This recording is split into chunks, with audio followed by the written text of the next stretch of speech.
Boa noite. Normalmente a gente veria Hebreus, né, na quinta-feira, mas Hebreus tem se provado um livro difícil de se expor. Então, como eu vi que eu não ia conseguir, e eu tinha essa pregação aqui no Salmo 8 já preparada, que eu tinha feito como um exercício, então nós vamos ver o Salmo 8 hoje. Salmo capítulo 8. Ó Senhor, Senhor nosso, quão admirável é o teu nome em toda a terra, pois puseste a tua glória sobre os céus. Tu ordenaste força da boca das crianças e dos que mamam, por causa dos teus inimigos, para fazer calar ao inimigo e ao vingador.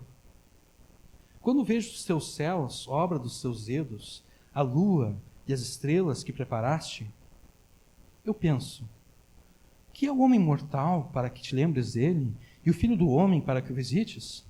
Pois pouco menor o fizeste do que os anjos, e de glória e de honra o coroaste. Fazes com que ele tenha domínio sobre as obras das suas mãos, tudo puseste debaixo dos seus pés.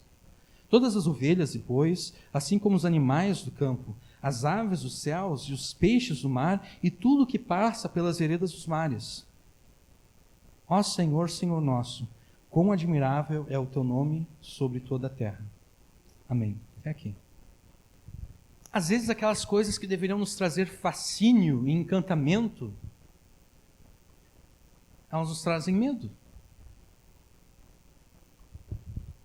E esse medo resulta da percepção que nos diz que nós somos pequenos demais e frágeis demais para enfrentar esse mundo. Você se esforça para fazer tudo da forma certa.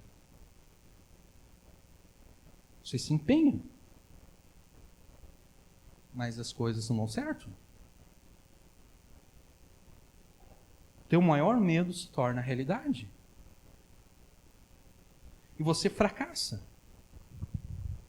Na escola, na faculdade, no trabalho, em casa, com a família, você fracassa.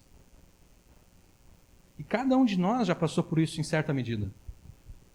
Talvez os mais novos, as crianças não tenham passado isso, mas aqueles que já entraram na adolescência, em uma medida já experimentaram isso. Você já passou por isso. E essas experiências, elas te mostram constantemente o quão pequeno você é diante de tudo isso que existe, diante de tudo isso que Deus criou. Diante de todo esse mundo, o quão frágil você é diante de tudo aquilo que pode acontecer com você nesse mundo. Mas não era assim no princípio. Quando Deus criou o mundo, Deus nunca pretendeu que o homem tivesse medo da criação dele. Deus nunca pretendeu que o homem tivesse medo das circunstâncias que a criação causasse, ou das circunstâncias que o homem enfrentasse no meio da criação de Deus. Nunca foi a intenção de Deus que o homem tivesse medo. Diante de toda a criação, o homem sempre pôde ser considerado pequeno e frágil. Porque se a gente considerar, por exemplo, a escala do planeta Terra, nós somos pequenos diante do planeta Terra. E se a gente considerar o planeta Terra diante de todo o restante do universo,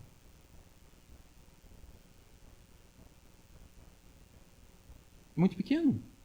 Eu gosto de astronomia, então eu leio bastante sobre astronomia. E eu estava lendo esses dias duas sondas que a NASA lançou na década de 70, a Voyager 1 e Voyager 2, elas agora ultrapassaram os limites do nosso sistema solar.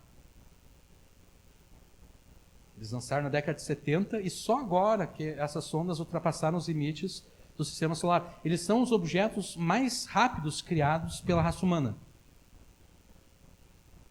Não sei quantos quilômetros por segundo essas sondas estão viajando. E elas vão levar aproximadamente 20 mil anos para chegar na estrela mais próxima de nós, sem ser o Sol, porque o Sol é a nossa estrela mais próxima, né? A estrela mais próxima, se eu não me engano, fica a mais ou menos 3 ou 4 anos-luz, alguma coisa assim. Essas sondas elas vão levar 20 mil anos para chegar até a estrela mais próxima de nós. E isso tudo dentro ainda da nossa vizinhança, dentro da Via Láctea. A Via Láctea tem uma extensão de 100 mil anos-luz. Quer dizer, a luz leva 100 mil anos para viajar de uma ponta da Via Láctea até a outra ponta. Então, diante de tudo isso que Deus criou, nós somos realmente pequenos. Nós somos minúsculos. Então, diante de toda a criação, o homem sempre pôde ser considerado pequeno e frágil. Mas, apesar dessa fragilidade e pequenez, o homem recebeu de Deus a prerrogativa e a autoridade de dominar todas as coisas. Foi isso que Deus disse para Adão. Deus disse para Adão dominar sobre todas as coisas. Dominar sobre eu ia falar sobre os peixes que voam no ar, não. Os peixes do mar, as aves do céu, os animais que andam sobre a terra, todas as coisas. Deus determinou que o homem dominasse sobre todas elas.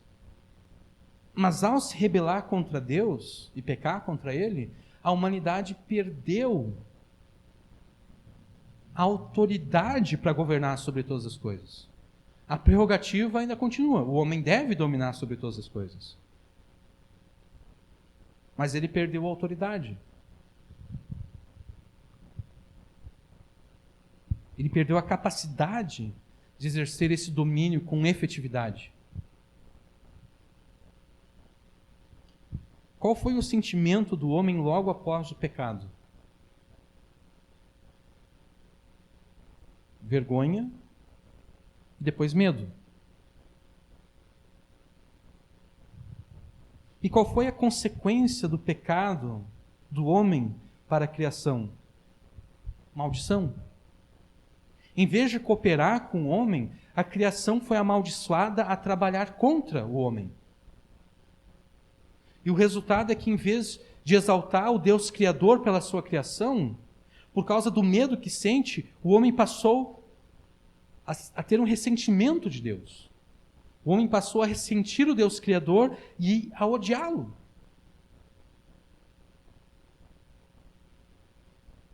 Mas os crentes, eles não precisam ter medo, nem de Deus, como Adão teve, e nem da sua criação. E nós não precisamos ter medo, porque o Filho de Deus veio até nós como um homem, Jesus Cristo. E vendo uma vida justa e santa como homem, o Deus Criador, Jesus Cristo, levou sobre si a penalidade e a maldição de todos os nossos pecados. E como resultado, todas as coisas foram sujeitas aos seus pés de Jesus, aos pés do Deus Criador que se fez homem como nós. De modo que você não precisa mais ter medo da sua pequenez e fragilidade diante da grandeza da criação de Deus. Você não precisa mais ter medo de nenhuma circunstância que possa ocorrer com você no mundo que Deus criou. Esse salmo, ele foi escrito para ensinar a não ter medo nesse mundo, de nenhuma circunstância, por mais assustadora e desesperadora que ela seja. Esse salmo foi escrito para te ensinar a exaltar a Jesus pela criação e pelo domínio que ele exerce sobre ela. Então faça isso. Exalte o nome de Cristo pelas suas obras na criação e pelo domínio que ele exerce sobre a criação. O Salmo 8, ele foi escrito por Davi para ser usado no culto que era prestado a Deus no Antigo Testamento, lá no templo em Jerusalém. Esse salmo é tanto um hino de louvor a Deus, de louvor ao Deus Criador, como também uma exposição da história da redenção, da história da salvação. Nesse salmo aqui nós somos ensinados tanto a louvar a Deus, como também somos instruídos acerca da salvação que temos em Cristo. E Davi primeiro nos conduz ao louvor a Deus, por tudo aquilo que foi criado. O versículo 1 diz o seguinte: Ó Senhor, Senhor nosso, quão admirável é o teu nome em toda a terra, pois puseste a tua glória sobre os céus. Vocês percebem que o primeiro Senhor ali está em letras maiúsculas, né? Isso é porque Davi aqui está usando o nome da aliança que Deus usou. Yahvé, ou, como alguns gostam de dizer, Jeová.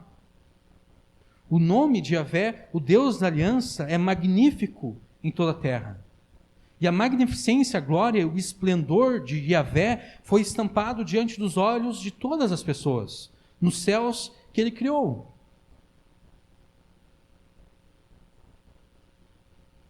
Você já observou o azul do céu num dia sem nuvens? Como é bonito?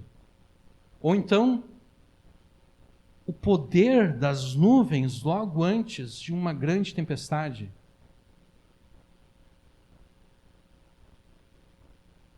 Quando tu vê aquelas nuvens que chega a dar medo, tu pensa, meu Deus, o mundo vai cair. E tu vê aqueles raios, e tu está na rua desprotegido, e tu está com medo, meu Deus, um raio vai cair na minha cabeça. Isso já aconteceu comigo.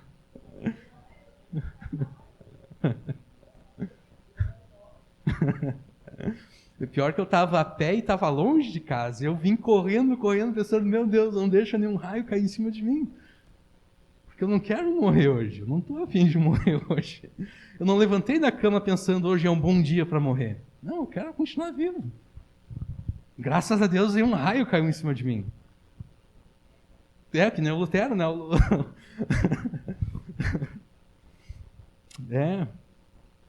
Você já observou as cores magníficas que aparecem no céu cedinho de manhã ou então ao anoitecer?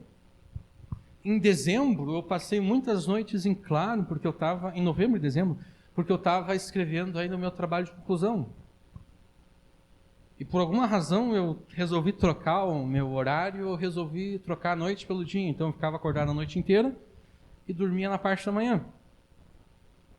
E eu notei que ali por 4 horas os pássaros começavam a cantar já.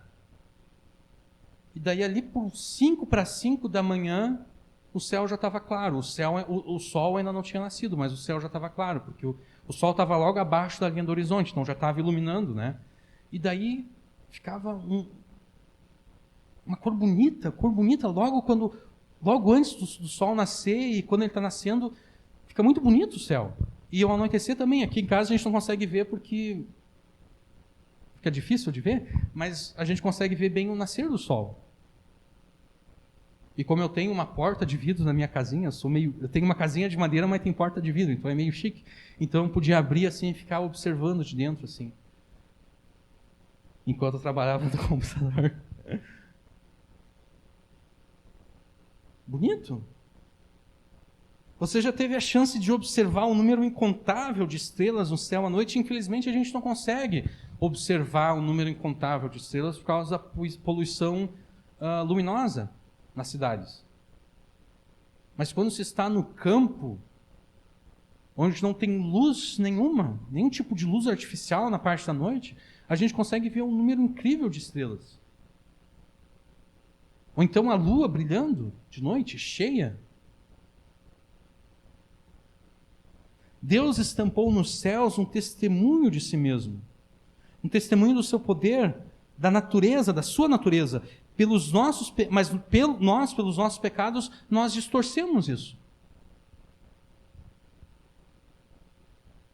E é por isso, então, que muitos povos, ao invés de louvar a Deus por aquilo que foi criado, eles adoram o sol, ou a lua, ou as estrelas.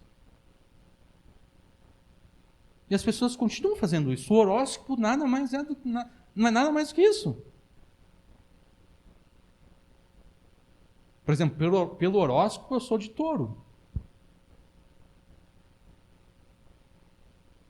Então, se eu quiser saber a minha sorte, eu posso abrir um jornal que tem horóscopo, uma revista de fofoca que tem horóscopo, alguma coisa assim, e vai estar ali.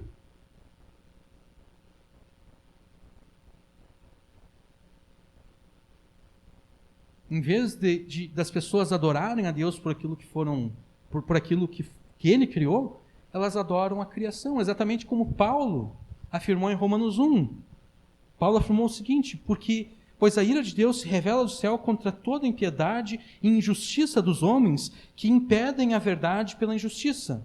Porque o que se pode conhecer sobre Deus é manifesto entre eles, porque Deus os manifestou. Porque os seus atributos invisíveis, o seu eterno poder e divindade, são vistos claramente desde a criação do mundo e são percebidos mediante as coisas criadas, de modo que esses homens, eles são indesculpáveis. Porque mesmo tendo conhecido a Deus, não o glorificaram como Deus e lhe deram graças, pelo contrário, tornaram-se fúteis nas suas especulações e o seu coração insensato se obscureceu. Dizendo-se sábios, tornaram-se loucos e substituíram a glória do Deus incorruptível por imagem semelhante ao homem corruptível, às aves, aos quadrúpedes e aos répteis. Em vez de louvar a Deus pela criação, o homem se tornou idólatra. Porque o seu pecado o leva a restringir a verdade que a criação fala acerca de Deus.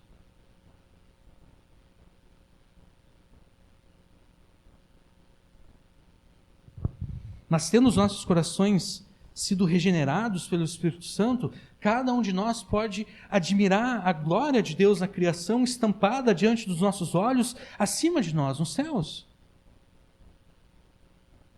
E então nós podemos romper em louvor ao Deus Criador. Por meio do Evangelho, nós descobrimos que Jesus é o mediador entre Deus e a criação. E é por isso que, embora a criação seja atribuída às três pessoas da Trindade, tanto ao Pai, tanto ao Filho, quanto ao Espírito Santo, é dito acerca de Jesus que sem Ele, nada do que foi feito existiria. E que tudo o que existe foi criado para Ele. Jesus Cristo é o Deus da aliança, o Havé feito homem, o Criador dos céus, da terra e de tudo que mais existe em carne e osso. Você louva a Jesus pela criação dele? Conforme esse salmo nos ensina? Você aprecia todas as coisas boas que Jesus criou e te deu?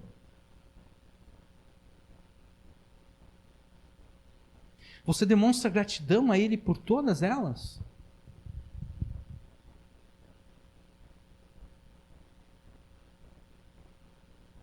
Você pode olhar ao seu redor e ver tudo aquilo que Jesus criou e te deu.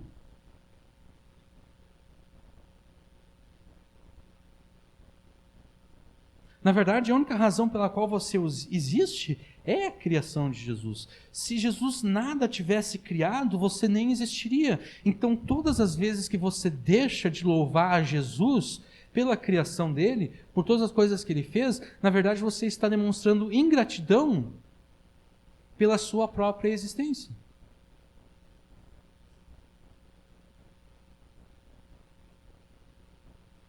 Você se torna como aquele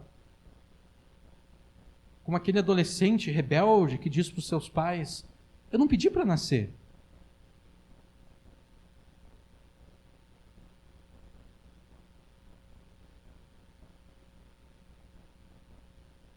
Você se torna ingrato por Jesus ter criado você, por Jesus ter planejado você.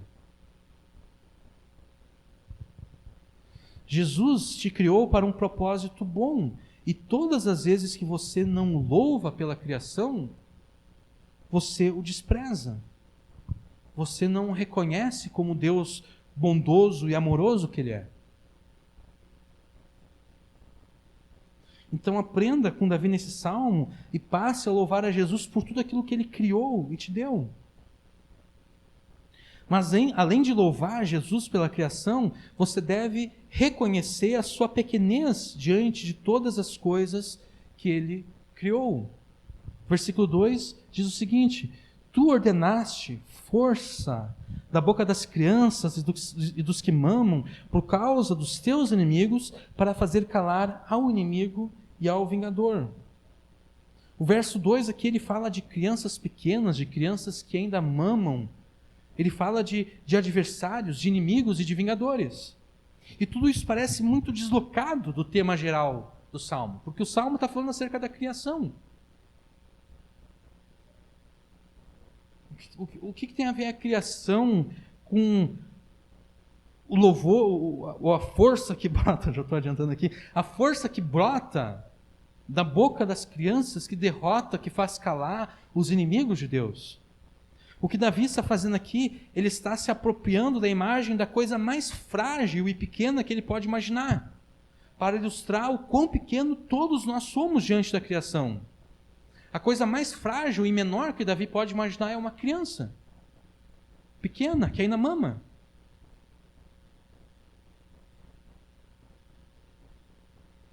Porque se a gente pegar um gatinho, um filhotinho que nasceu agora,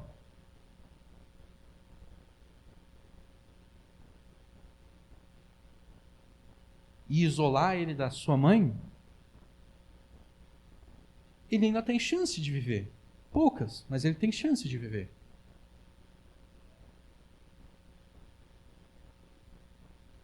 Mas se a gente pegar uma criança que nasceu agora e isolar da sua mãe, não tem nenhuma chance de viver. Uma criança, quando nasce, ela é mais frágil do que um gatinho quando nasce, do que um cachorro quando nasce, do que um elefante, uma girafa quando nasce.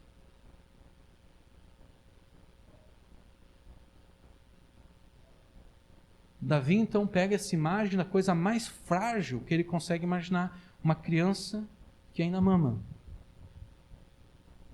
Davi afirma que Deus derrota os seus adversários, inimigos, por meio de crianças pequenas, por meio de crianças que ainda mamam.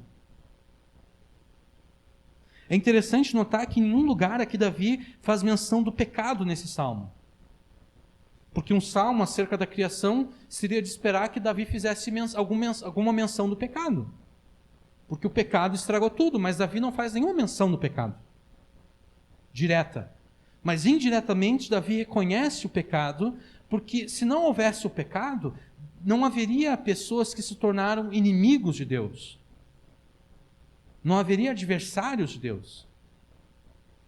Deus só tem inimigos, Deus só tem adversários, Deus só tem vingadores, porque o pecado entrou no mundo, porque o pecado contaminou a raça humana. Então, embora Davi não faça menção direta do pecado, Davi, de forma indireta, reconhece a existência do pecado ao afirmar que existem pessoas que se colocam como inimigos de Deus, como adversários de Deus. Como pessoas que querem se vingar de Deus. Por acaso você é um desses? Você é um adversário de Deus? Você é um inimigo de Deus? Os adversários de Deus, eles se rebelam contra a sua palavra.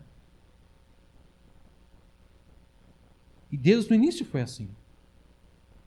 Deus falou para Adão e Eva que eles deveriam, ou melhor, que eles não deveriam de comer do fruto da árvore do conhecimento do bem e do mal. E eles se rebelaram contra a palavra de Deus. Os adversários de Deus se rebelam contra a sua palavra. Um inimigo de Jesus recusa-se a reconhecer os seus pecados e a crer nele. Você é assim? Você é rebelde contra a palavra de Jesus, contra a palavra de Deus? Você faz de tudo para desacreditar aquilo que Deus te diz na sua palavra? Você se recusa a reconhecer os seus pecados? Você apresenta desculpas e mais desculpas para não crer em Jesus?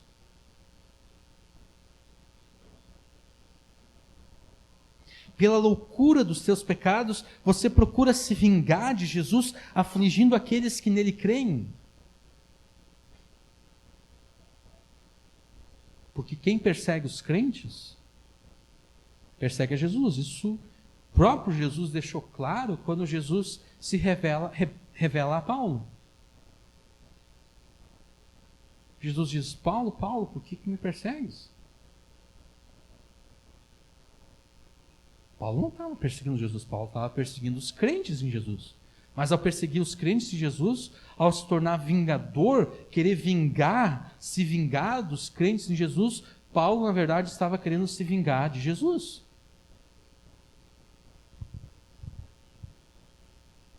Você deve saber que o final dos adversários de Deus e inimigos de Jesus vai ser terrível. Será um inferno. Você deve pensar nisso.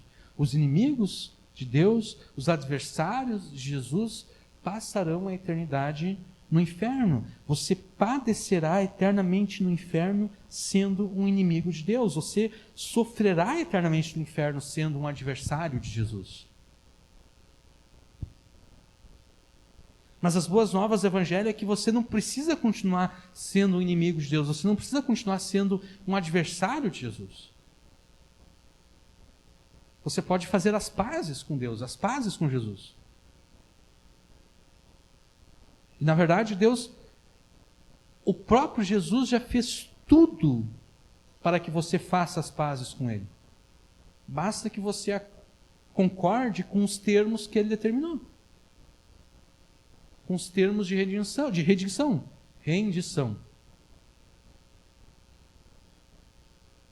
Você está em guerra contra Deus. E Jesus disse, tá bom, a gente não precisa guerrear até o final.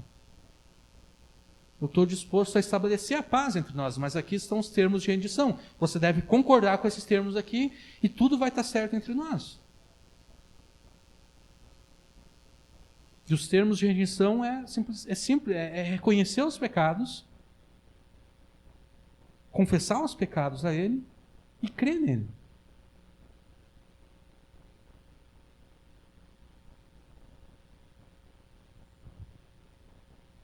Pela fé naquele que morreu para salvar os pecadores, você deixará de ser um inimigo e adversário para se tornar um aliado e um amigo.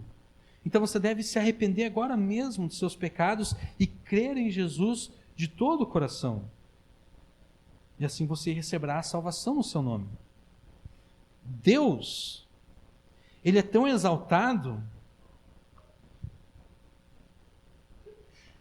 Saúde. De nada. Deus, Ele é tão exaltado que Ele nem se digna a derrotar os seus inimigos.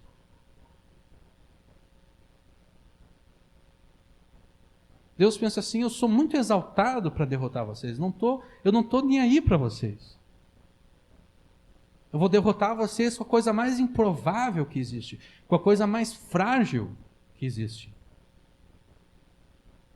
Deus derrota os seus inimigos e adversários por meio da força que procede da boca das crianças pequenas, das crianças que ainda mamam.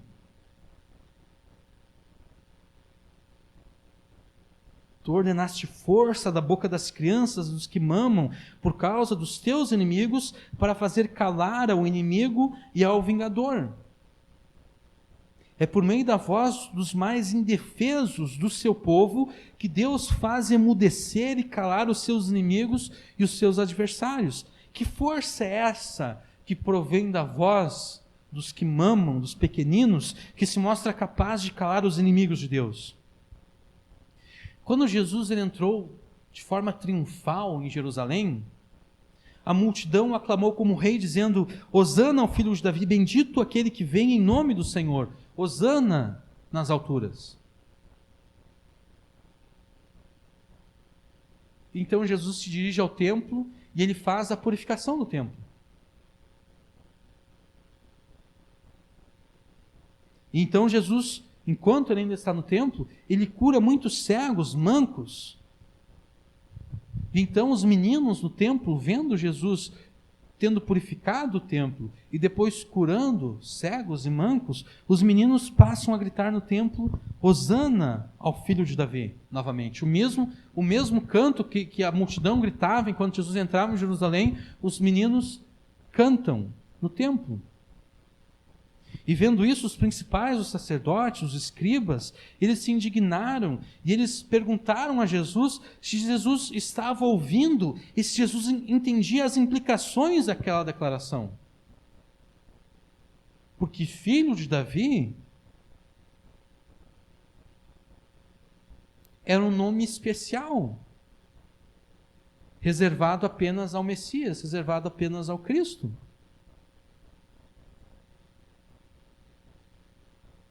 E os fariseus, os saduceus, eles estão pensando: não, isso aqui não pode estar certo. Olha só Essas crianças aqui dizendo Hosana ao filho de Davi, elas estão dizendo que aquele Jesus ali, que aquele filho do carpinteiro é o Cristo, é o herdeiro do trono de Davi. É isso que essas crianças estão dizendo.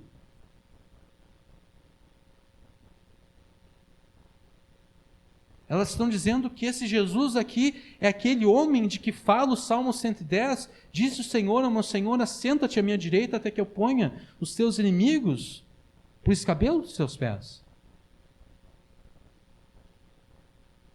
Então eles perguntam a Jesus se Jesus entende as implicações daquela declaração, da declaração que aquelas crianças estavam fazendo. E Jesus responde, sim, eu entendo as implicações de tudo que essas crianças estão dizendo. Vocês nunca leram? Da boca de pequeninos e de bebês obtiveste louvor? A citação que Jesus faz, isso é Mateus capítulo 21, tá? A citação que Jesus faz está de acordo com a Septuaginta. Septuaginta, vocês devem saber, o Antigo Testamento ele foi escrito em hebraico, né? Aí houve o exílio da Babilônia. Então, os judeus ficaram debaixo do domínio dos babilônios. Depois ficaram debaixo do domínio do Império Medo-Persa. E depois do Império Medo-Persa surgiu o Império Grego. E durante o Império Grego, os judeus eles resolveram fazer uma tradução do Antigo Testamento para o grego. E essa tradução recebeu o nome de Septuaginta. Septuaginta vem de septuagésimo, ou melhor, septuagésimo vem da mesma raiz da palavra, porque foram 70 sábios de Israel que fizeram a tradução. Por isso Septuaginta, de 70, a tradução dos 70 sábios de Israel do hebraico para o grego. E o Antigo Testamento, que os crentes do Novo Testamento usavam, era exatamente o Antigo Testamento grego, essa tradução Septuaginta. Por isso que a citação que Jesus faz é a partir da Septuaginta. E a Septuaginta traduz esse salmo aqui, traduz o versículo 2, em vez de força, traduz como louvor, porque é uma das possibilidades da palavra hebraica. A palavra hebraica aqui no salmo, ela pode significar tanto força quanto louvor.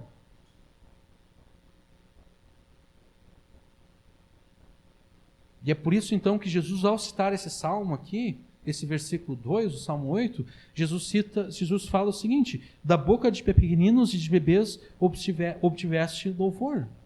Força, louvor.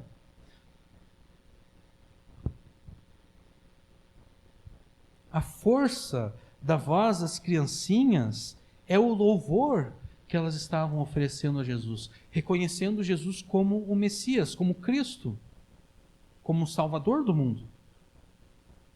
Jesus, no princípio, ele criou todas as coisas que existem.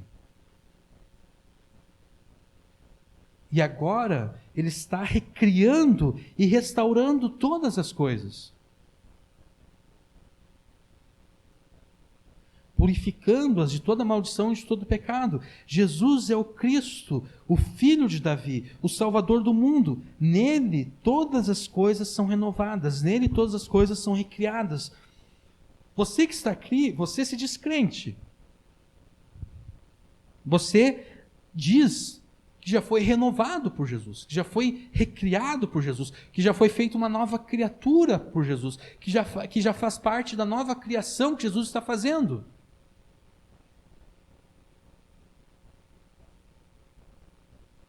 Você tem aclamado a Jesus como o Cristo? Você tem aclamado a Jesus como o teu Senhor e Salvador? Como aquelas crianças no templo estavam fazendo? Hosana ao filho de Davi? Ou você tem desprezado todos os benefícios e bênçãos espirituais que Deus te deu por meio de Jesus?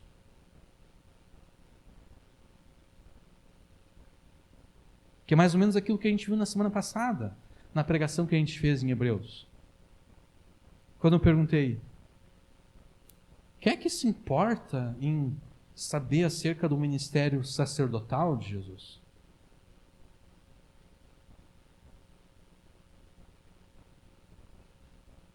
É pelo ministério sacerdotal de Jesus que nós recebemos todas as bênçãos espirituais nos lugares celestiais, de que Paulo fala lá em Efésios 1.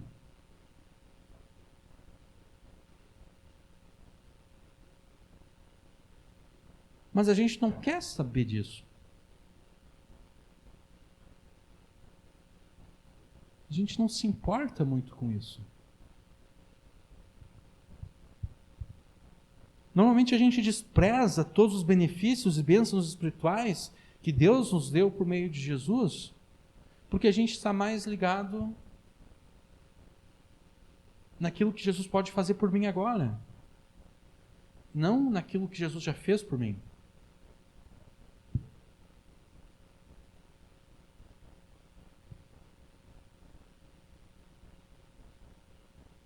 Aquilo que Jesus já fez por mim é só uma desculpa para mim me preocupar com aquilo que Jesus pode fazer por mim agora.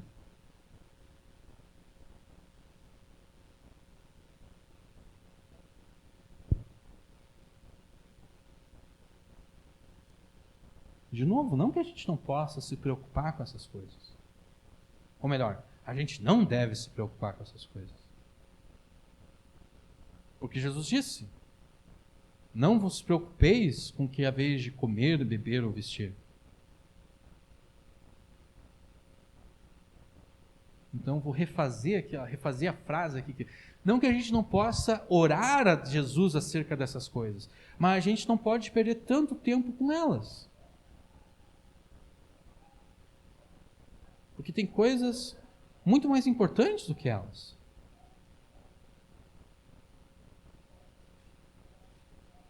A questão é que às vezes a gente não quer se contentar com aquilo que Jesus tem pra gente.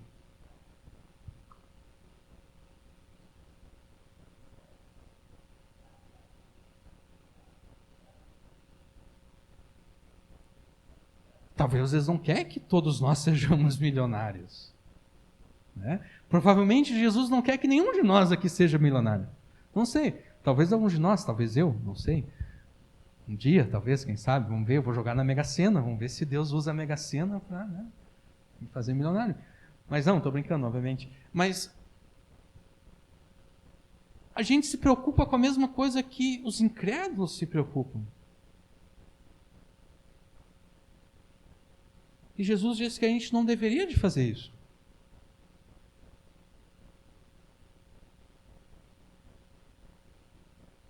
Jesus disse que a gente deveria de buscar o reino dele, o reino de Deus em primeiro lugar, e a sua justiça, e todas as coisas seriam acrescentadas. Obviamente que a gente vai cumprir as nossas responsabilidades, né? Porque buscar o reino de Deus em primeiro lugar, a sua justiça, envolve trabalhar também.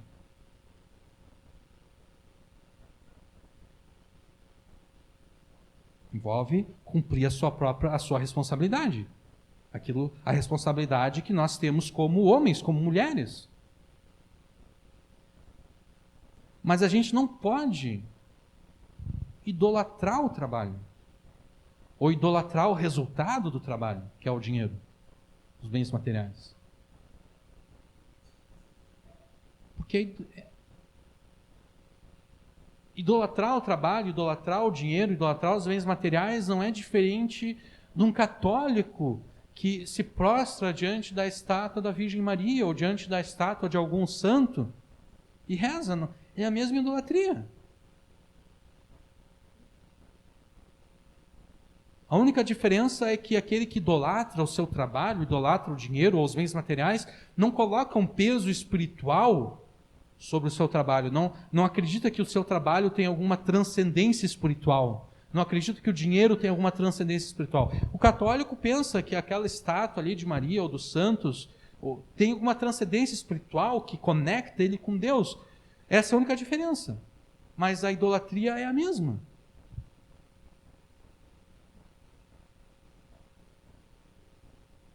Então, você tem aclamado a Cristo como teu Senhor e Salvador? Ou você tem desprezado todos os benefícios e bênçãos espirituais que Deus te deu por meio de Jesus por causa dessas coisas terrenas e carnais que nos cercam?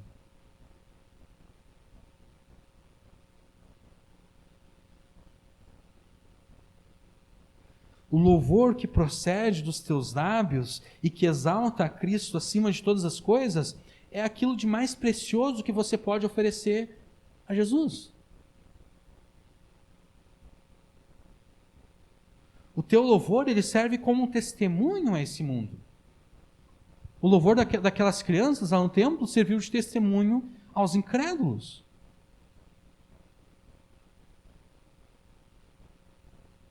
Louve a Jesus e o exalte como teu Salvador, para a glória do próprio Jesus e para que, ouvindo acerca dele, os incrédulos também venham a conhecê-lo, e assim eles também sejam feitos novas criaturas, como você foi feito uma nova criatura.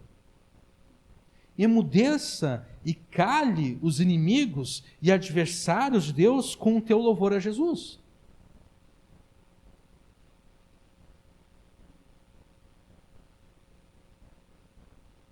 A menção que Davi faz às criancinhas aqui, que conseguem derrotar os inimigos e adversários de Deus, se encaixa dentro desse salmo aqui ao mostrar o propósito de Deus. O propósito de Deus é sempre agir de uma forma contraintuitiva, de uma forma que trabalha contra a nossa intuição. A gente sempre pensa que se tu vai derrotar alguém,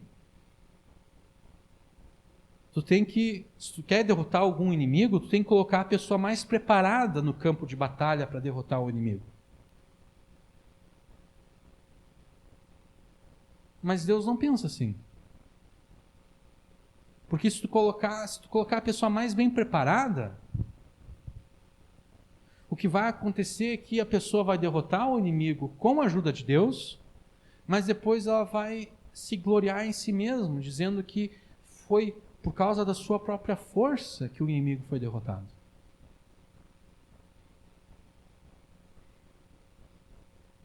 E é por isso mesmo, por exemplo, que Deus não aceita nenhum tipo de obra para justificar pecador nenhum. Porque se Deus aceitasse as obras das pessoas, as pessoas poderiam se gloriar diante de Deus, dizendo: eu não fui salvo por causa da tua graça, eu fui salvo porque eu obedeci, porque eu pratiquei boas coisas.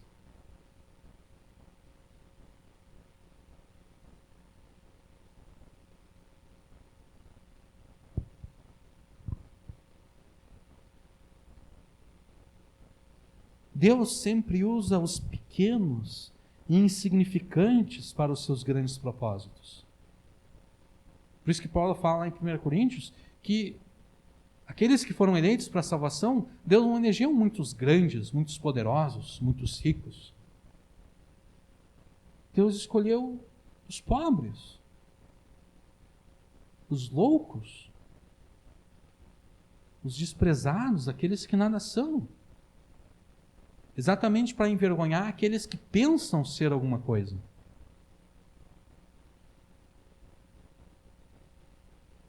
Deus usa os pequenos e insignificantes para os seus grandes propósitos, e isso é refletido aqui nos versos 13 e 4. Quando vejo os teus céus, obra dos teus dedos, a lua e as estrelas que preparaste, aqui em vez de um ponto e vírgula, deveria estar 3 pontos. E em colchetes aqui no início, entre colchetes no início do versículo 4, deveria estar assim: eu penso, que é o homem mortal para que te lembres dele, e o filho do homem para que o visites. Nesses versos aqui, Davi fica fascinado com a grandeza do cosmos que Deus criou, do universo que Deus criou, a expansão dos céus, a lua, as estrelas, e então compara tudo isso com a pequenez e a insignificância da humanidade. Que é o homem para que dele te lembres, e o filho do homem para que o visites. Quando comparados com o restante da criação, nós somos pequenos e insignificantes, nós somos frágeis e fracos.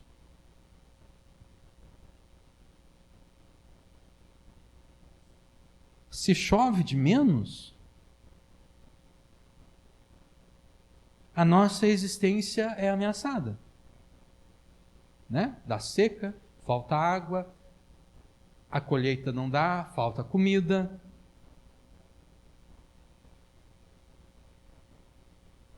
Se chove de menos, a nossa existência é ameaçada. Se chove demais, a nossa existência também é ameaçada. Porque daí os rios transbordam, os arroios transbordam, as pessoas são expulsas das suas casas, elas perdem os seus bens, os temporais destroem casas, telhados e tudo. A colheita também acaba sofrendo, porque daí choveu demais, estragou a colheita. Então, se chove de menos, a gente fica na pior. Se chove demais, a gente também fica na pior. Eu disse para vocês que eu gosto de astronomia, né? Toda semana tem um alerta de algum asteroide passando perto da Terra. E não é um asteroide pequeno, são asteroides, às vezes, de 200 metros de diâmetro.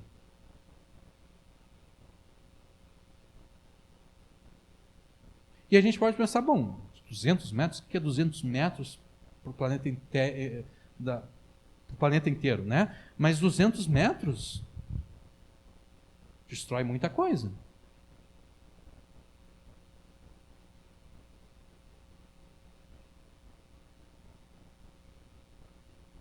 Afeta o globo inteiro.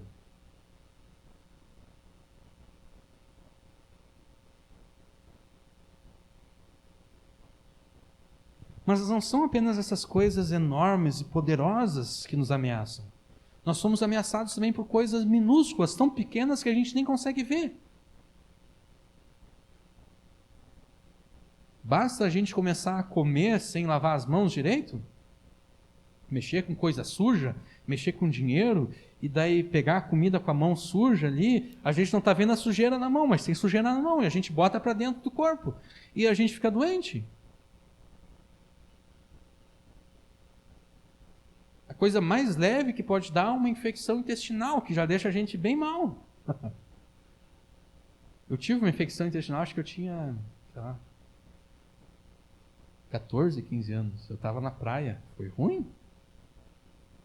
Fiquei mal.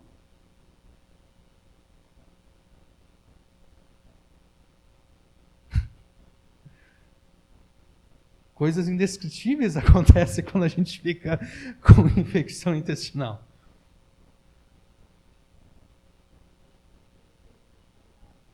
Sim. Agora, acho que 2 pessoas já morreram porque beberam essa tal cerveja aí. E já teve um terceiro óbito que eles estão investigando para ver se foi por causa disso ou não. A cervejaria usou uma água não muito boa, aparentemente. Não se sabe se foi por acidente, não se sabe se desconfia que o empregado foi demitido e o cara tentou se vingar do patrão e acabou. 2 pessoas morreram, quer dizer, elas iam beber cerveja, elas estavam tranquilas, felizes, iam beber cerveja. E morreram.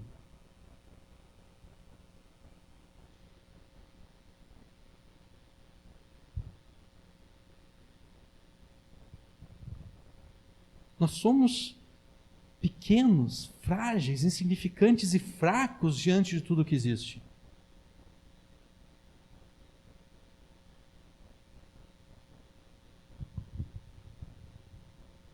Davi ressalta a nossa pequenez e insignificância diante da grandeza do restante da criação de Deus. Ele escreve no versículo 4, que é o homem para que dele te lembres, e o filho do homem para que o visites. Antes da queda, nós já éramos indignos de sermos lembrados e visitados por Deus. Depois da queda, então, nós nos tornamos ainda mais indignos de sermos lembrados e visitados por Deus. Mas Deus, Ele se lembrou de nós, apesar da nossa indignidade. Mas muito mais do que se lembrar de nós, o próprio Deus se fez homem e nos visitou. O Filho de Deus, Jesus, é o testemunho de que, apesar de sermos pecadores indignos, Deus se lembrou de nós e nos visitou. Você está agradecido a Deus porque, apesar da sua pequenez, Ele se lembrou de você?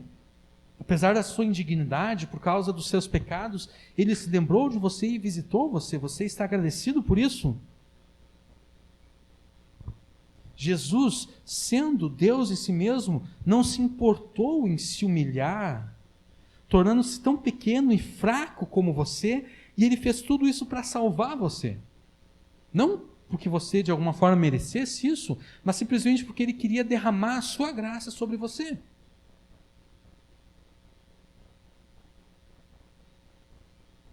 Jesus se fez tão fraco e tão frágil como qualquer um de nós. Jesus enfrentou todas as coisas que nós enfrentamos.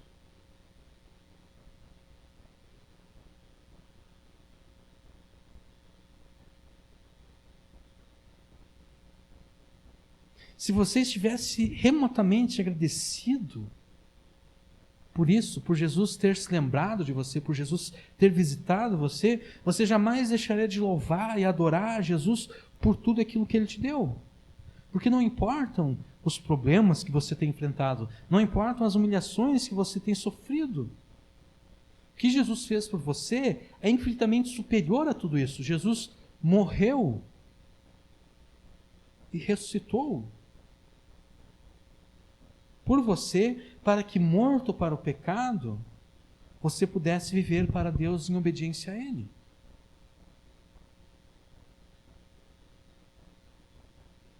Jesus pagou em si mesmo a penalidade dos teus pecados, a culpa dos teus pecados.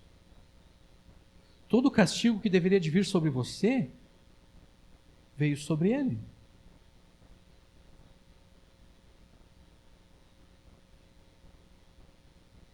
Para que você fosse justificado diante de Deus, fosse aceito diante da presença de Deus e recebesse a vida eterna.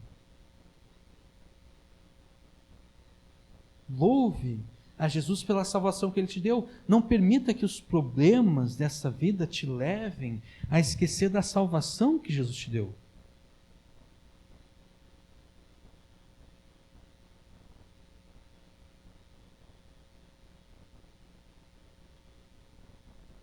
A gente age o contrário, normalmente.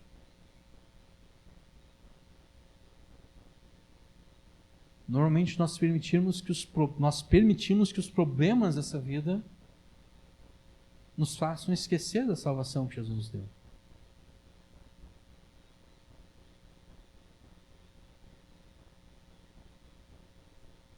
E esse é o perigo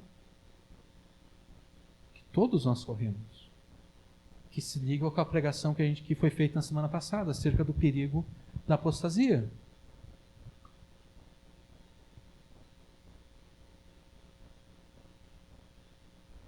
O perigo que aqueles hebreus crentes estavam sofrendo, de abandonar Jesus por causa dos seus sofrimentos, por causa das dificuldades que eles estavam enfrentando.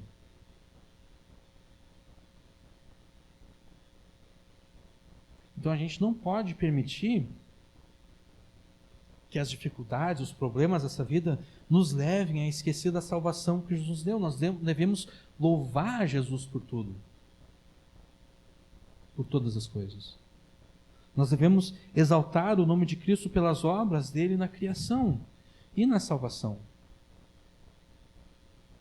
Mas não é apenas pelas obras da criação que você deve louvar a Jesus. Nesses próximos versos aqui, os versos 5 até 8, nós veremos que você também deve louvar a Jesus pelo domínio que Ele exerce sobre a criação. Observe o versículo 5. Pois pouco menor o fizeste do que os anjos, e de glória e de honra o coroaste. Nesse versículo aqui, Davi afirma que mesmo tendo sido feito menor do que os anjos, ou menor do que Deus, que também é uma tradução possível, o próprio Deus coroou o homem com glória e honra. A glória e a honra com as quais Deus coroou o homem são a prerrogativa e a autoridade que Deus deu à humanidade para dominar sobre todas as coisas. Deus nos fez menores do que todas as coisas. Deus nos fez mais fracos do que tudo o que mais existe. Deus os fez menores do que os anjos. Mas não foi aos anjos que Deus entregou o domínio sobre o mundo. Deus não disse para Gabriel ou Daniel ou qualquer outro dos anjos: domina sobre as aves do céu, os peixes do mar e os animais que caminham sobre a face da terra. Não foi aos anjos que Deus entregou o domínio sobre todas as coisas. Foi ao homem, foi à humanidade.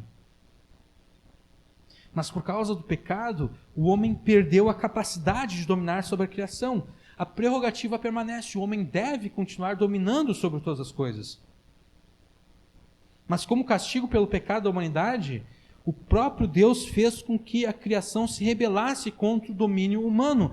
É por isso que o homem, desde o pecado de Adão, ele deve comer a partir do suor do seu rosto.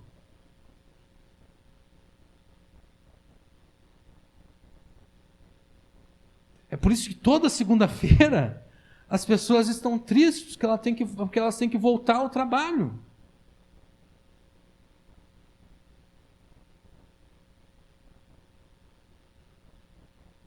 Por causa da maldição de Deus. Do suor do teu rosto comerás.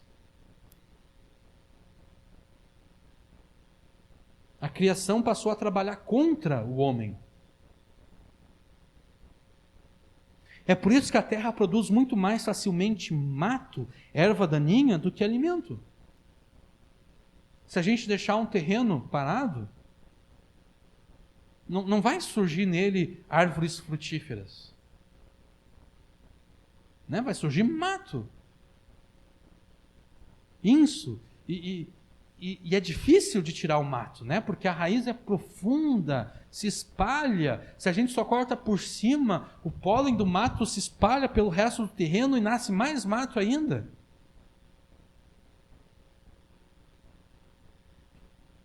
Para a pessoa conseguir produzir alguma coisa boa da terra, ela vai ter que se cansar, vai ter que trabalhar muito, vai ter que limpar o terreno, vai ter que plantar sementes, vai ter que cuidar das sementes, vai ter que regar tudo direitinho. Vai ter que cuidar para que pestes e outras coisas não venham ali e estraguem a plantação dela, para que então, de repente, ela consiga colher alguma coisa de bom, porque se ela deixar sozinho, quieto, só vai produzir coisa ruim. É por isso que a mulher sofre terrivelmente ao dar à luz filhos. Por causa da maldição do pecado. É por isso que, apesar de todos os avanços da ciência e da medicina, o ser humano, ele sempre vai padecer de doenças. Talvez não as mesmas doenças que matavam há 300, há 400, há 500 anos atrás. Mas doenças diferentes.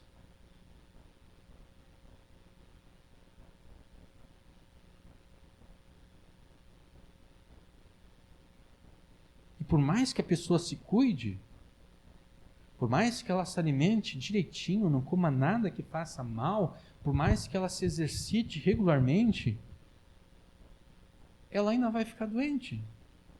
Ela ainda vai envelhecer. Ela ainda vai morrer. Não tem como vencer a morte.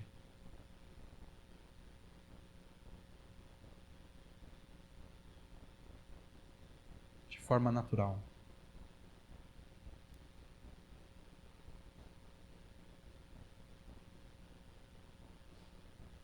A única forma de vencer a morte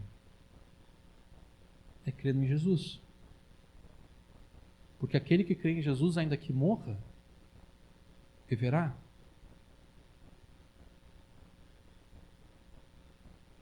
É por isso que ao citar esse verso aqui, o escritor de Hebreus aplica esse verso a Jesus, o segundo Adão, o segundo cabeça federal, segundo a teologia do Novo Testamento. Cabeça federal é um termo técnico da teologia para se referir ao representante. Adão é o nosso primeiro representante diante de Deus. E se nós somos representados por Adão diante de Deus, nós estamos mortos em delitos e pecados.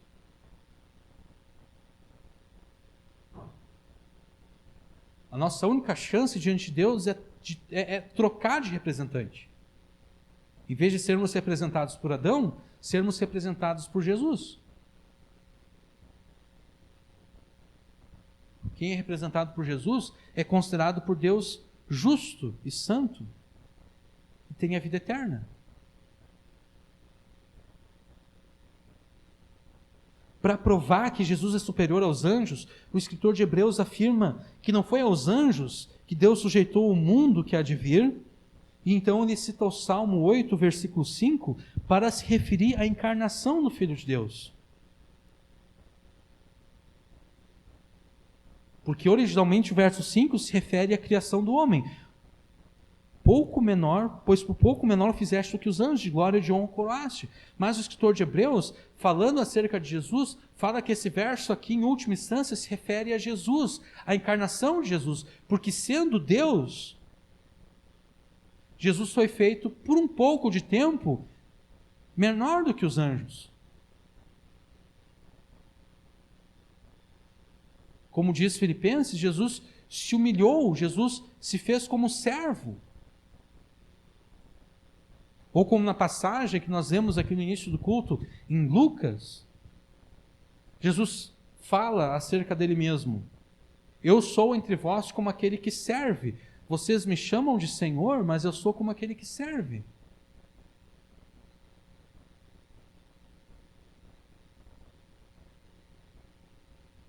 Eu vim para servir e não para ser servido, disse Jesus.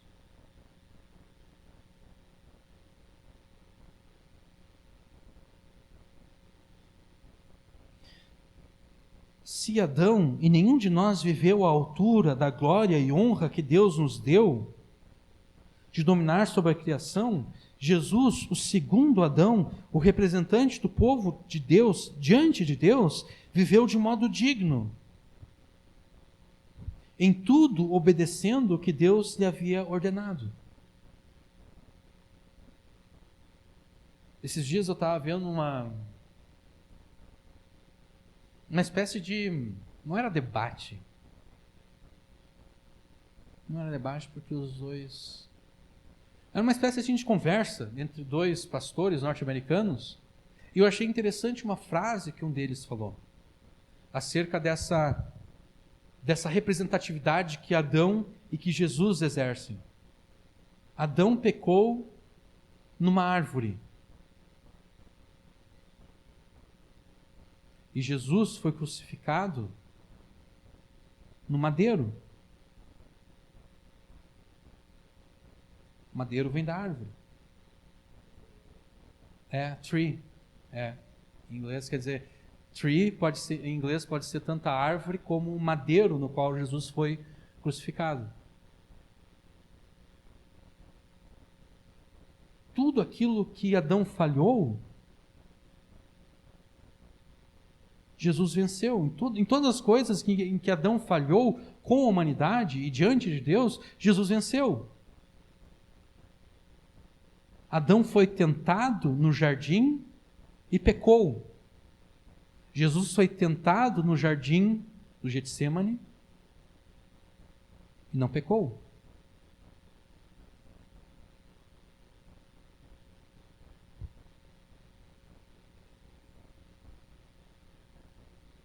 Adão e todos nós nos fizemos indignos dessa glória e dessa honra que Deus entregou à humanidade. Mas Jesus viveu à altura dessa glória e dessa honra.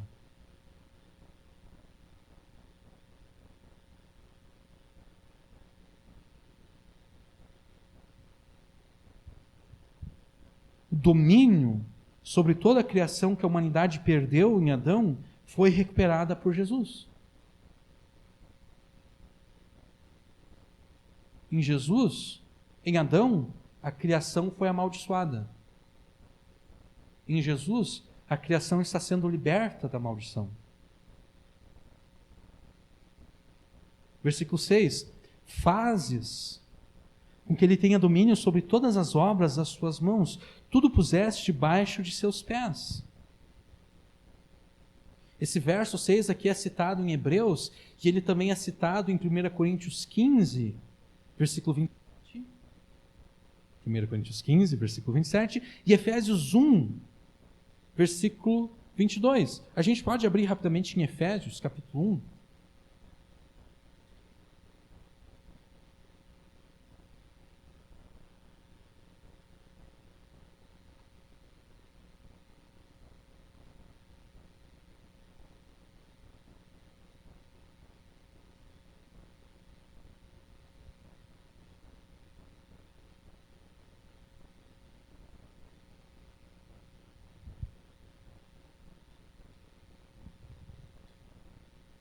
Efésios 15, desculpe, estou viajando.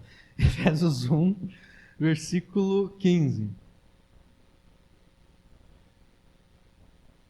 Por isso, ouvindo eu também a fé que entre vós há no Senhor Jesus e o vosso amor para com todos os santos, não cesso de dar graças a Deus por vós, lembrando-me de vós nas minhas orações, para que o Deus de nosso Senhor Jesus Cristo, o Pai da glória, vos dê em seu conhecimento o espírito de sabedoria e de revelação, tendo iluminados os olhos do vosso entendimento, para que saibais qual seja a esperança da sua vocação e quais as riquezas da glória da sua herança nos santos, e qual a sobreexcelente grandeza do seu poder sobre nós, os que cremos, segundo a operação da força do seu poder, que manifestou em Cristo.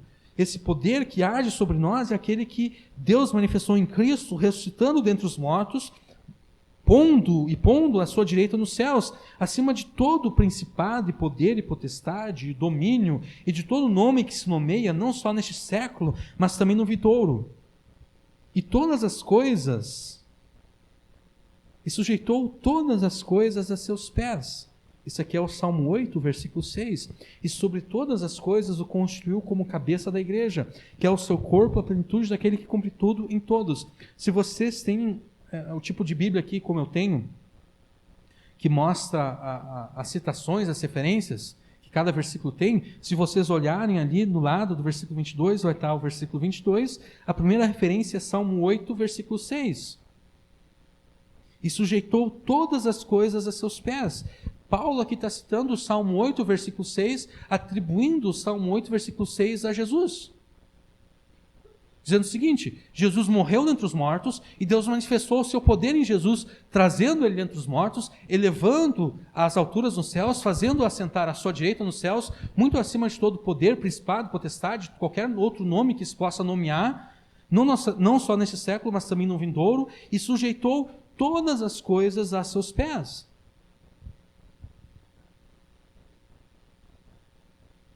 Talvez você não tenha compreendido a profundidade de Paulo nesses versos aqui.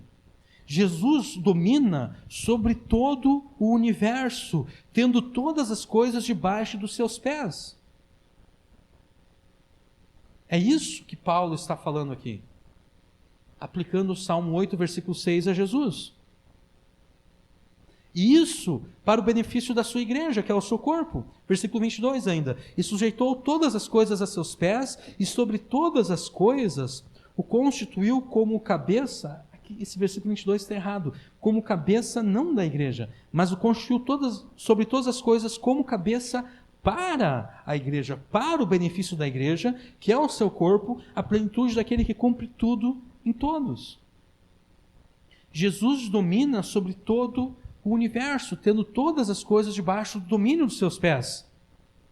E ele faz isso para o benefício da sua igreja. E é por isso que no final do Evangelho de Mateus, Jesus diz: toda a autoridade me foi dada nos céus e na terra. Que é a forma de Jesus se referir, por exemplo, ao Salmo 8, versículo 6. Todas as coisas me foram sujeitas debaixo dos meus pés. Todo o poder me foi dado nos céus e na terra. Portanto, ide e fazei discípulos de todas as nações. Quer dizer, a missão da igreja ela é feita debaixo do entendimento de que Jesus domina sobre todas as coisas.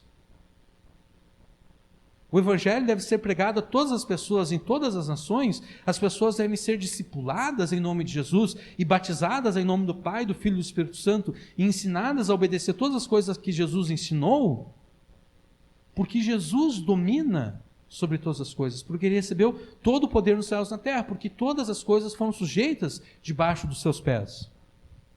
A gente pode voltar para Salmo capítulo 8. Jesus recebeu o domínio sobre todas as coisas criadas, seja no céu, seja na terra. E isso para o benefício da igreja, para que a igreja leve adiante a sua obra nesse mundo.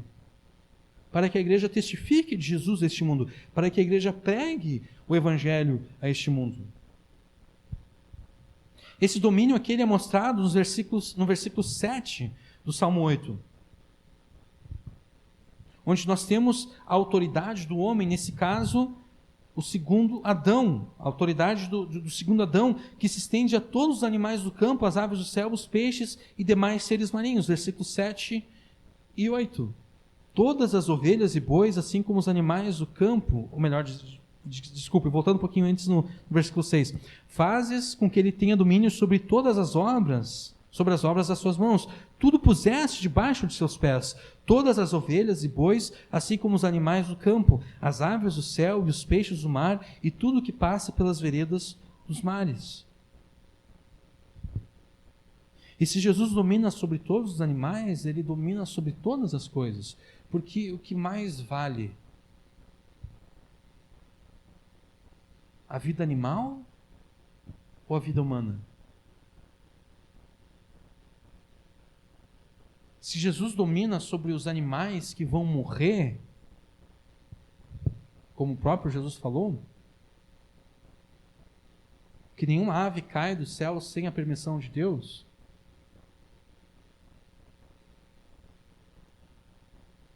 e Jesus diz ali que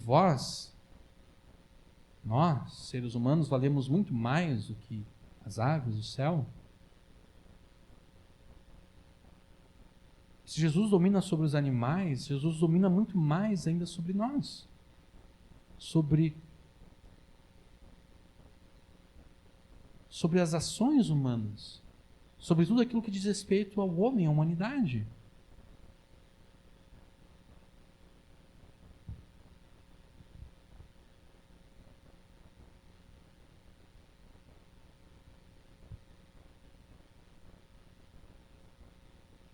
Jesus é o Criador de todas as coisas e Ele domina sobre todas elas. E esse domínio Ele exerce a teu favor, a favor da igreja.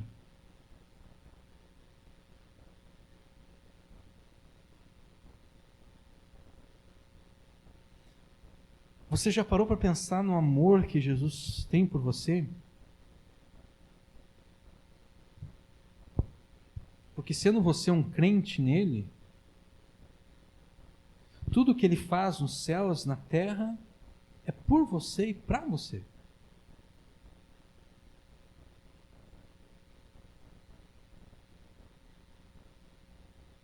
E qual deve ser a sua atitude, então, diante disso?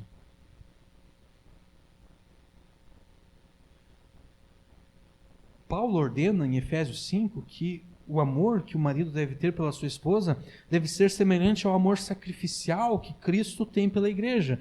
E como resultado desse amor sacrificial, a mulher se submete ao marido do mesmo modo que a igreja se sujeita a Cristo. Já que o amor de Jesus por você é tal que o domínio que ele exerce nos céus e na terra é para o teu benefício, você de forma individual deve se sujeitar ao domínio de Jesus na sua vida. Você deve cumprir a vontade dele.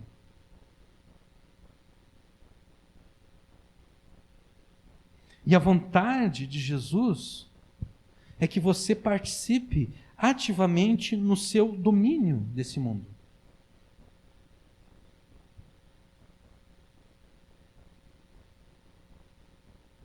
Nós devemos reinar com Cristo em vida, Paulo afirma em Romanos. Nós somos feitos reis e sacerdotes para Deus.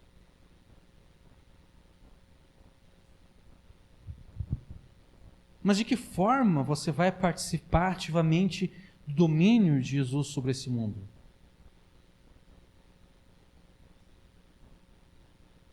não nos moldes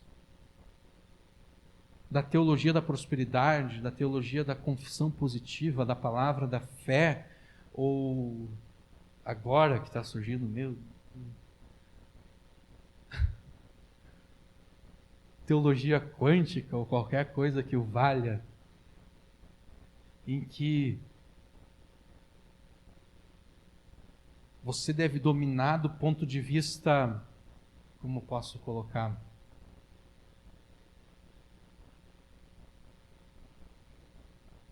Quântica. Isso é, meu Deus do céu. Isso aí os caras pegam física quântica, que é uma coisa séria.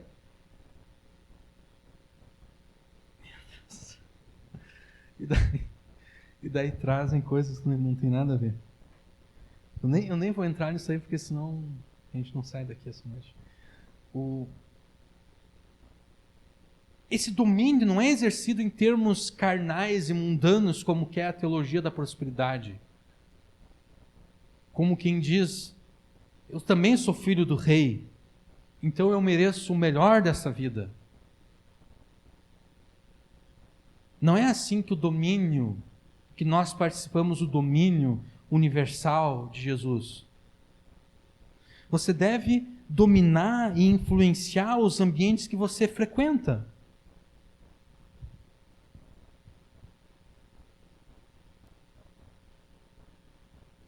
Você deve ser a pessoa que domina os ambientes nos quais você está. Você não pode se contentar em ver pessoas que ainda não se renderam a Jesus.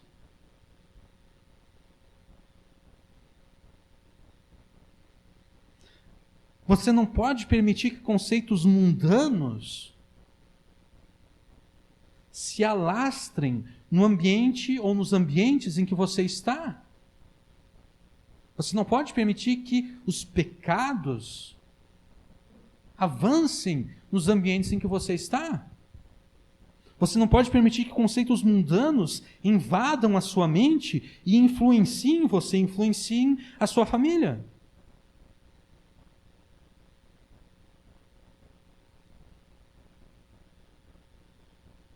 Porque o verdadeiro domínio não é o domínio do dinheiro, ou do poder político, ou da influência cultural, ou qualquer outra coisa. O verdadeiro poder é o poder dos conceitos, das ideias.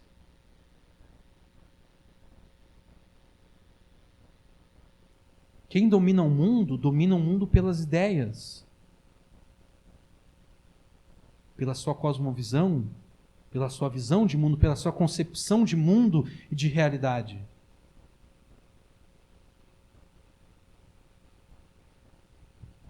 É assim e somente assim que você exaltará a Cristo pelo domínio que Ele exerce sobre a criação, conforme o versículo 6.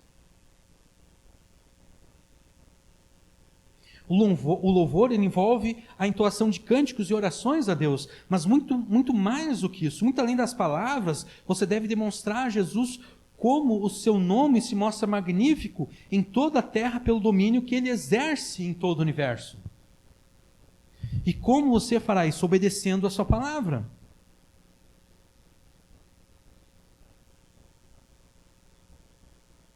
Você tem obedecido a palavra daquele que recebeu toda a autoridade sobre os céus e sobre a terra? Você tem obedecido a palavra daquele, como diz o versículo 5 aqui, ou versículo 6, daquele que tem domínio sobre todas as obras da mão de Deus, aquele que aquele debaixo dos pés de quem Deus colocou todas as coisas?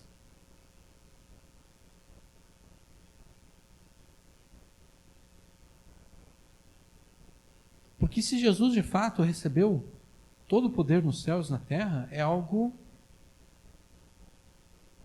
burrice não querer obedecer a palavra dele, aquilo que ele diz. Porque ele tem todo o poder nos céus e na terra, tem toda a autoridade nos céus e na terra. E eu me lembro de novo aquilo que eu falei na semana passada, desse seriado que tem no Netflix agora, Messias. O pastor, ele crê que o homem que está diante dele é Jesus. Jesus que consegue, que tem acesso aos pensamentos das pessoas, às ideias das pessoas. E aquele cara ainda pensa que consegue manipular Jesus a fazer alguma coisa. Se eu creio que Jesus está diante de mim e que Jesus é o Deus encarnado, e que Jesus tem acesso aos meus pensamentos, eu sou muito burro se eu penso que eu vou conseguir manipular Jesus falando palavras que apelem à vaidade de Jesus.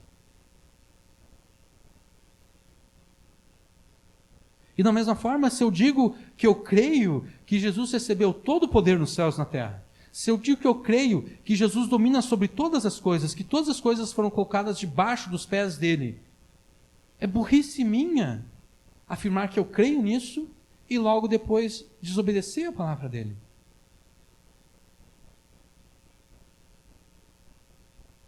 Porque se ele tem todo o poder nos céus e na terra, isso quer dizer que ele tem poder para me julgar, e que ele tem poder para me condenar, e que ele tem poder para me jogar no inferno.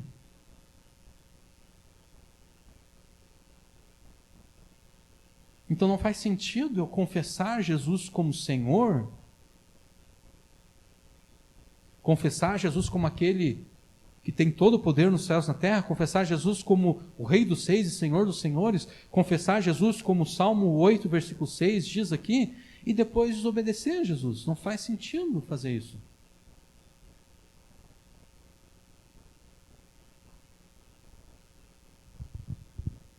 Você tem obedecido a palavra daquele que recebeu toda a autoridade nos céus e na terra? Você tem vivido a sua vida nesse mundo de forma a trazer honra e exaltar o nome de Jesus como aquele que domina sobre todas as coisas? Você tem testificado aos incrédulos acerca do senhorio de Jesus sobre a sua vida? Ou você é daqueles que diz: faz o que eu digo, mas não faz o que eu faço?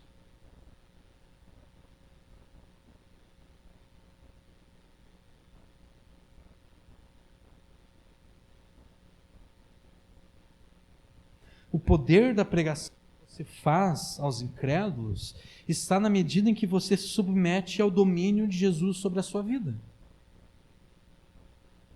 Porque se você prega aos incrédulos, se você prega ao seu pai, à sua mãe, à sua irmã, que não é crente, se você prega ao seu tio, à sua tia, ao primo que não é crente, você prega ao vizinho que não é crente, ao colega de trabalho que não é crente, mas ele percebe que você não obedece aquilo que Jesus manda,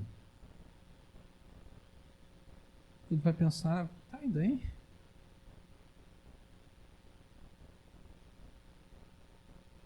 Tu diz que eu sou um pecador, tu diz que eu tenho que Jesus vai me julgar, que eu estou correndo o risco de ir para o inferno e que eu tenho que me arrepender dos meus pecados e crer em Jesus, mas eu conheço a tua vida. Eu sei, para citar aquele filme de terror, eu sei o que tu fez no verão passado e que tu ainda não te arrependeu.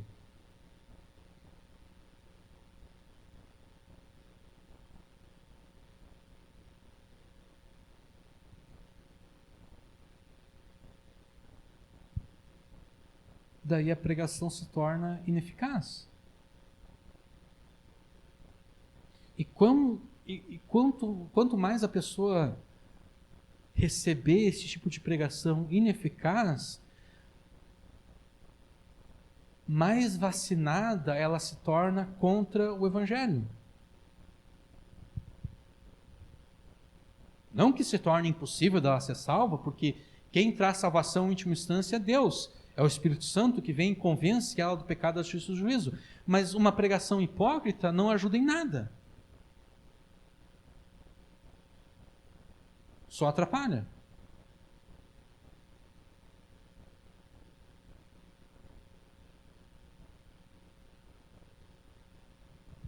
O poder da pregação que você faz aos incrédulos está na medida em que você se submete ao domínio de Jesus sobre a sua vida. Você tem demonstrado confiança em fé em Jesus no domínio que Ele exerce sobre as circunstâncias da tua vida? Ou você facilmente desanima diante dos problemas que se apresentam diante de você?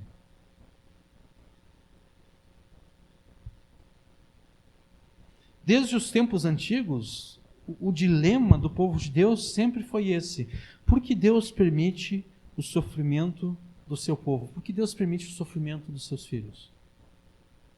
Essa sempre foi a questão que mais trouxe dúvidas aos crentes ao longo da história. Desde que Jó viveu, essa é a questão que mais abala os crentes, os filhos de Deus.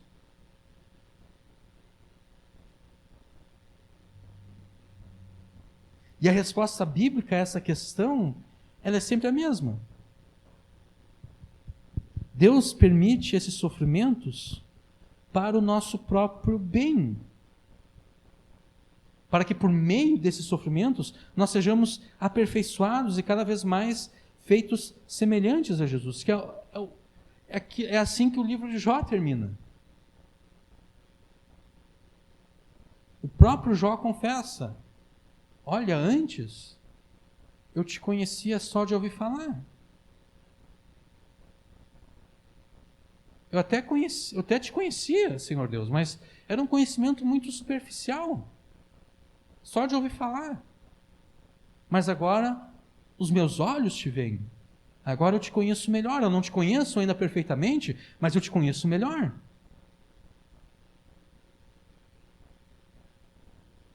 Por meio do sofrimento, Jó foi tornado um pouco mais semelhante a Jesus. Esse é o propósito pelo qual nós sofremos.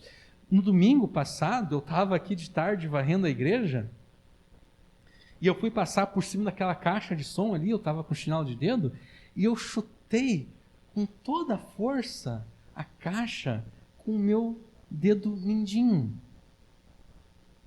Eu já tinha chutado algumas vezes o meu dedo mindinho, algumas vezes, né? Mas eu nunca chutei com tanta força. Depois eu até pensei que eu tinha quebrado o dedo. Porque depois do culto, eu cheguei em casa, eu tirei o tênis, estava roxo, estava inchado o dedo. E daí a gente lembra aquilo que Paulo escreveu em Romanos 8, todas as coisas cooperam para o bem daqueles que amam a Deus. Só que muitas vezes a gente pega esse texto e aplica ele de forma imediata. No seguinte sentido: se eu não tivesse machucado o dedo, de repente eu ia fazer alguma outra coisa, e daí essa outra coisa iria me prejudicar mais do que o dedo machucado. Então Deus me deu um livramento ao permitir que eu machucasse o dedo. Tudo bem, a gente até pode pensar dessa forma, mas não é isso que Paulo quer dizer lá em Romanos. Quando Paulo diz que todas as coisas cooperam para o nosso bem, ele não está dizendo que Deus está nos dando um livramento de alguma coisa de muito ruim que iria acontecer com a gente, e daí essa coisa menos ruim acontece para que a gente seja liberto dessa coisa muito ruim. Não, Paulo está falando acerca de ser feito semelhante a Jesus. Todas as coisas cooperam para o bem daqueles que amam a Deus. E o bem último, o bem maior que Deus quer para os seus filhos é que eles sejam feitos semelhantes ao seu filho, para que ele seja o primogênito entre muitos irmãos.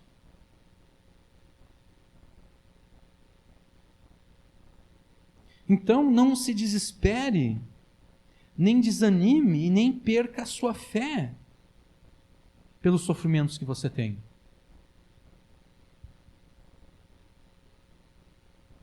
Jesus, ele conhece o teu sofrimento. E, na verdade, Jesus sabe o quão fraco e o quão pequeno você é.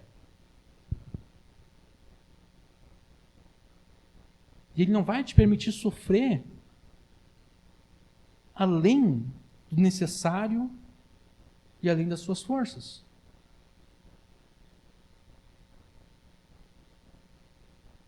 Tenha fé e confiança em Jesus, mesmo em meio ao sofrimento. creia que o teu Salvador e o teu Senhor domina sobre os céus e sobre a terra. Que todas as coisas foram colocadas debaixo dos seus pés. E que Ele sabe muito bem o propósito para a circunstância que agora te faz sofrer.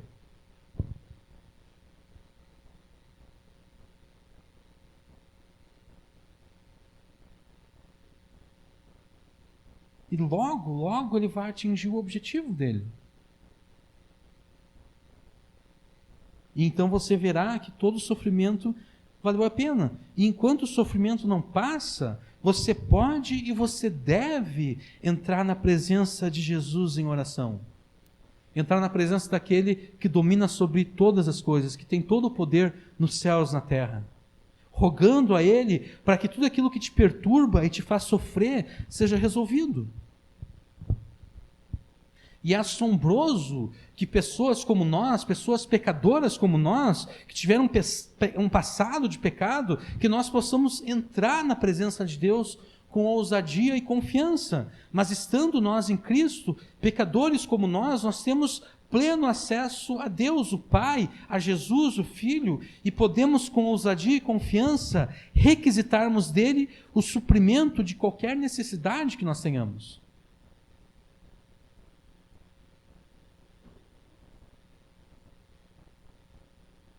A fé em Cristo garante a cada um de nós a ousadia e a confiança para pedirmos a Deus em oração todas as coisas.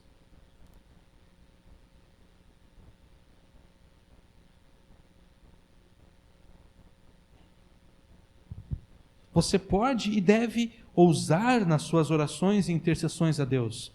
E isso sem qualquer temor, porque a sua fé em Jesus lhe permite ser ousado.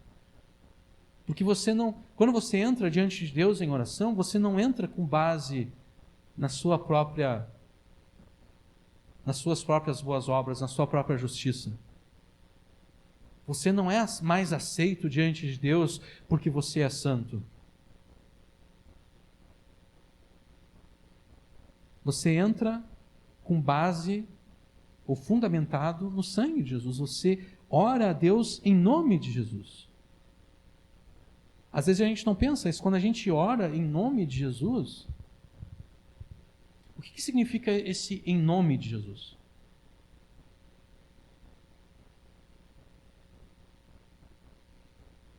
Vocês sabem?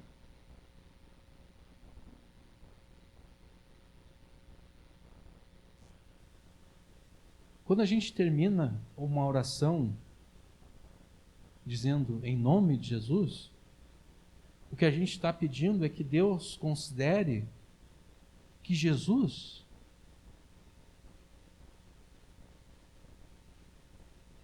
seja o autor da oração que a gente acabou de fazer.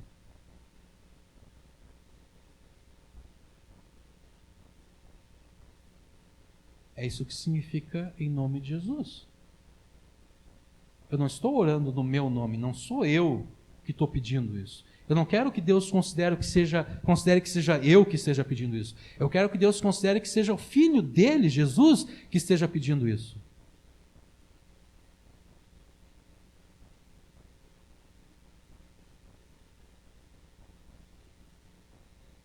Por isso que a gente pode ser ousado.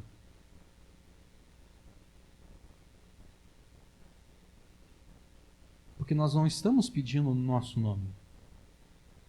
Nós estamos pedindo no nome de Jesus. O nome de Jesus te permite essa ousadia. E mais do que ousar, o crente, pela sua fé em Jesus, ele pode ter a confiança de que as suas orações e intercessões, elas serão respondidas por Deus. Pedi e vos será dado, buscai e achareis, batei, e a porta vos será aberta. Pois todo aquele que pede, recebe, quem busca, acha, ao que bate, a porta será aberta. Quem entre vós, se o filho lhe pedir pão, lhe dará uma pedra? Ou se lhe pedir peixe, lhe dará uma cobra? Se vós, sendo mau, saber dar boas coisas aos vossos filhos, quanto mais vosso Pai que está no céu dará boas coisas aos que lhe pedirem. Naquele dia nada me perguntareis, em verdade vos digo que o Pai vos concederá tudo o que lhe pedirdes em meu nome. Em meu nome. Até agora nada pedistes em meu nome. Pedi e recebereis para que a vossa alegria seja plena. Portanto, o que podemos dizer acerca dessas coisas? Se Deus é por nós, quem será contra nós? Aquele que não poupou nem o seu próprio filho, mas pelo contrário, o entregou por todos nós, como nos não dará também com ele todas as coisas? E essa é a confiança que temos nele. Se pedirmos alguma coisa segundo a sua vontade, ele nos ouve. Se sabemos que nos ouve em tudo que pedimos, sabemos que já alcançamos o que lhe temos pedido.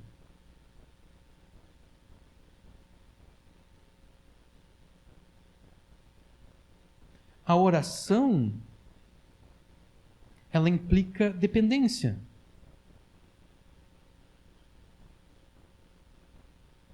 Quando o ato de orar é a nossa declaração de que nós dependemos de Deus.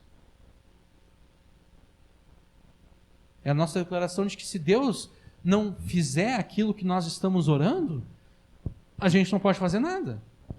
A situação está perdida. Não há o que fazer. E ao não orar, ou a dedicar pouco tempo em oração, você confessa que não depende de Deus, ou que depende apenas um pouco de Deus.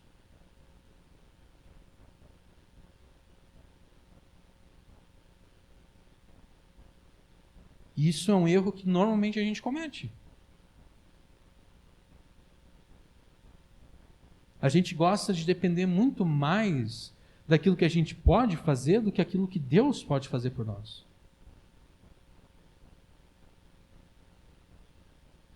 Mas acontece que sem a ajuda de Deus, sem o auxílio do Espírito Santo, você simplesmente não é capaz de fazer nada que seja útil e aproveitável na obra de Deus.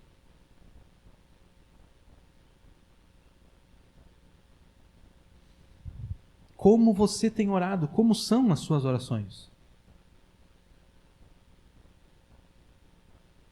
Você já prestou atenção nas várias orações que estão que são mostradas na palavra de Deus? Você já percebeu como os personagens bíblicos, como eles oravam?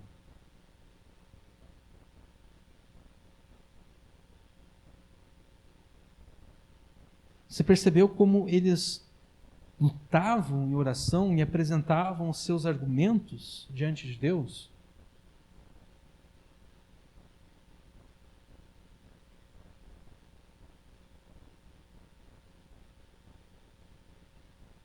Eles argumentavam diante de Deus.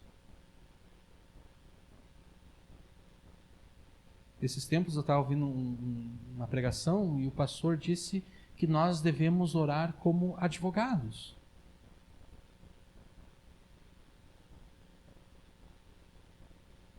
Quando um advogado vai fazer uma petição diante do juiz, ele não simplesmente coloca: senhor juiz, eu quero que o senhor faça isso, ponto final, e entrega a petição lá no tribunal. Ele não faz isso só. Ele argumenta com base nas leis e nos códigos legais. Ele diz: senhor juiz, excelência, meritíssimo, eu preciso que o senhor faça isso aqui, ó. Tá vendo, ó? Eu preciso que o senhor faça isso aqui. Com base nessa lei, com base naquela lei, com base na Constituição, artigo tal, tal, tal, com base na portaria baixada pelo órgão tal, eu peço que o senhor faça isso. O advogado, ele apresenta argumentos diante do juiz quando ele faz uma petição. Se o advogado simplesmente colocasse: eu quero que o senhor faça isso, ponto final, o juiz ia pegar a petição, ia amassar e ia botar no lixo.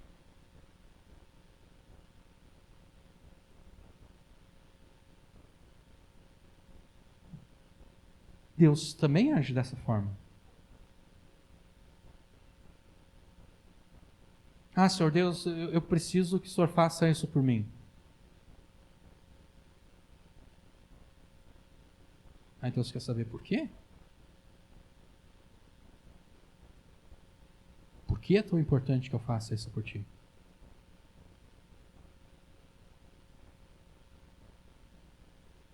Por que tu quer que eu te dê isso?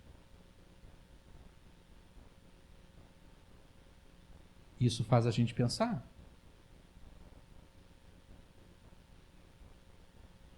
Isso faz a gente pensar por que a gente precisa disso, por que a gente quer isso. Porque senão nós seríamos como crianças mimadas que pedem o que querem e os seus pais fazem à vontade das crianças. Porque a criança mimada, ela não pede com base numa necessidade real. Ela pede com base numa vontade passageira. Ela está com vontade daquilo, ela pede e ela recebe.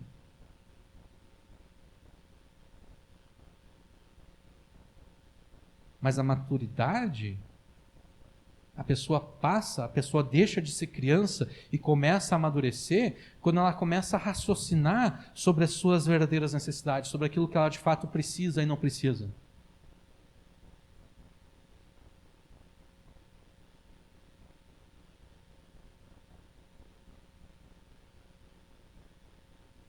Então a gente chega diante de Deus e diz: Senhor Deus, eu preciso que o Senhor faça isso por mim. Aí Deus pergunta: por quê? Diz por que quer que eu faça isso por ti. A melhor fonte de argumentação que a gente pode encontrar é a própria palavra de Deus. Porque ao argumentar conforme a palavra de Deus nas nossas orações, a gente está garantindo que o nosso pedido está de acordo com a vontade de Deus.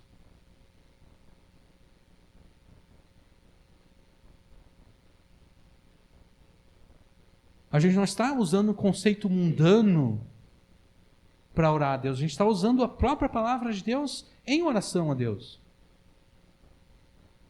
Daí Deus pergunta: por que tu quer que eu faça isso por ti? Aí a gente apresenta a Escritura: Senhor Deus, porque o Senhor disse em tal lugar, capítulo tal, versículo tal, o seguinte: o Senhor disse isso.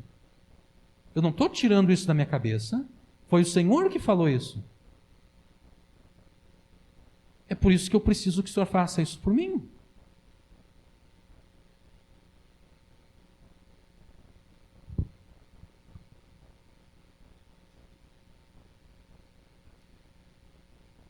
Nós fraquejamos na fé e cedemos diante do desânimo, do desespero, da tristeza, sempre que nós nos esquecemos de confiar em Deus, orando a Ele em nome de Jesus.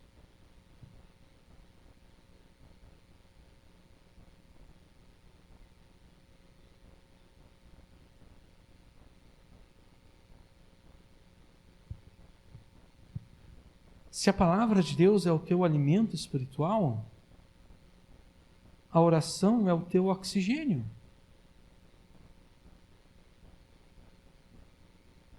E a gente sabe que a gente não consegue viver muito tempo sem oxigênio.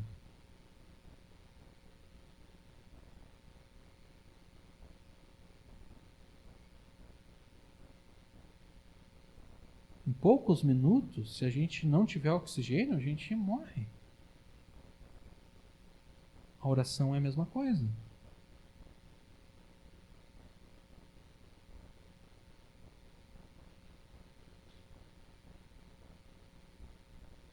Os crentes, eles são chamados a não se preocupar com nada nesse mundo.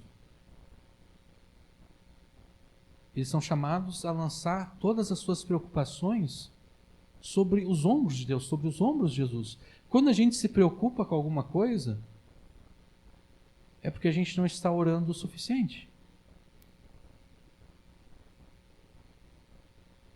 Quando a gente se entristece por alguma coisa, quando a gente se deixa vencer pela tristeza, é porque a gente não está orando o suficiente. Porque existe motivo para a gente estar triste? Existem muitos motivos para nós estarmos tristes, para nós estarmos desesperados, para nós cairmos em depressão. Existem muitos motivos para isso.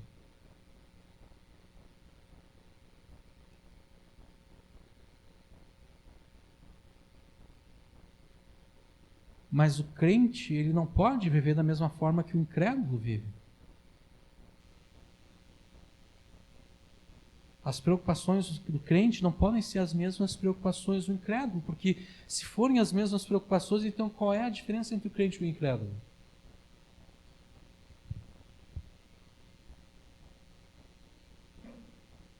E eu estou falando isso para vocês, mas não pense que eu seja um grande herói da fé que não se deixa abalar por nada. Na verdade, enquanto eu prego isso para vocês aqui, eu mesmo me sinto condenado diante das palavras que eu falo.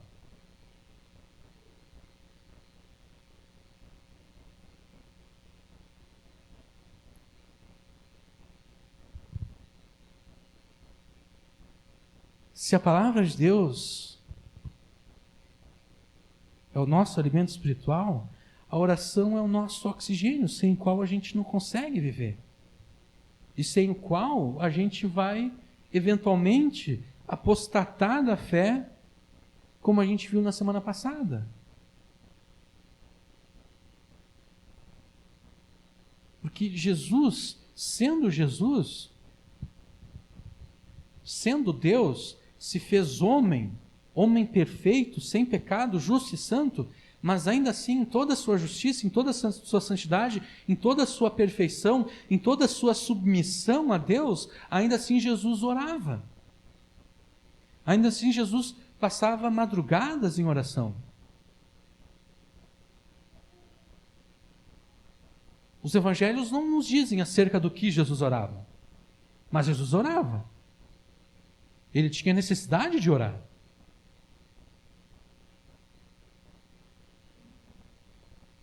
E se Jesus tinha necessidade de orar, então quanto mais nós temos necessidade.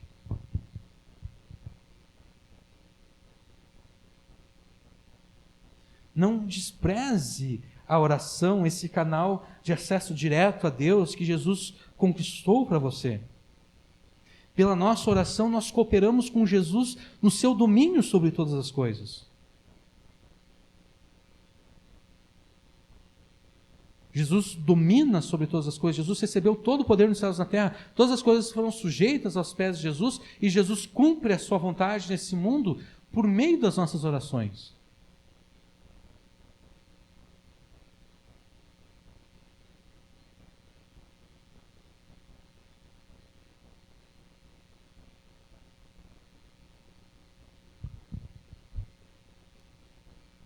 Continue crendo, apesar de toda a dor. Continue confiando, apesar de todo o sofrimento. Porque um dia, talvez não hoje, talvez não amanhã, talvez não nessa vida, mas um dia você vai entender que todo o sofrimento pelo qual você passou, você verá que valeu a pena cada lágrima derramada. Continue confiando, apesar de todo o sofrimento. É desse modo que você exaltará o nome de Jesus como magnífico pelo domínio que ele exerce sobre todas as coisas. Porque se vocês prestarem atenção, o versículo 9 é uma repetição do versículo 1. Ó Senhor, Senhor nosso, quão admirável é o teu nome em toda a terra. E o versículo 9, ó Senhor, Senhor nosso, quão admirável é o teu nome sobre toda a terra. No versículo 1, o nome do Senhor, Jesus, ele é admirável sobre toda a terra pela criação, pelas obras da criação. No versículo 9, o nome dele é admirável em toda a terra pelo domínio que ele exerce sobre todas as coisas. O nome de Jesus, ele é admirável, ele é magnífico, ele é glorioso em toda a terra, duas vezes, pelas obras da criação e pelo domínio que ele exerce sobre todas as coisas.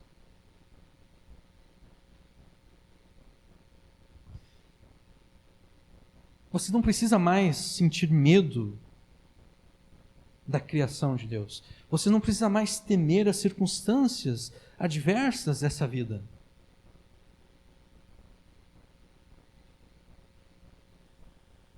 Sim, você é pequeno, você é insignificante, você é frágil, mas nada disso importa mais.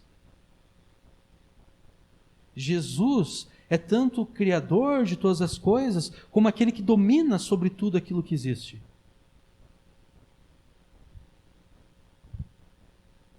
Não há nada que seja fora da autoridade que Jesus recebeu nos céus e na terra. Não há nada que existe fora da autoridade. Se nenhum pássaro cai do céu sem a vontade de Deus, e nós valemos mais do que os pássaros, isso quer dizer então que nenhum fio de cabelo pode cair da nossa cabeça sem a vontade de Deus. E se nenhum fio de cabelo pode cair da minha cabeça sem a vontade de Deus, quer dizer então que nada que aconteça na minha vida acontece fora da vontade de Deus.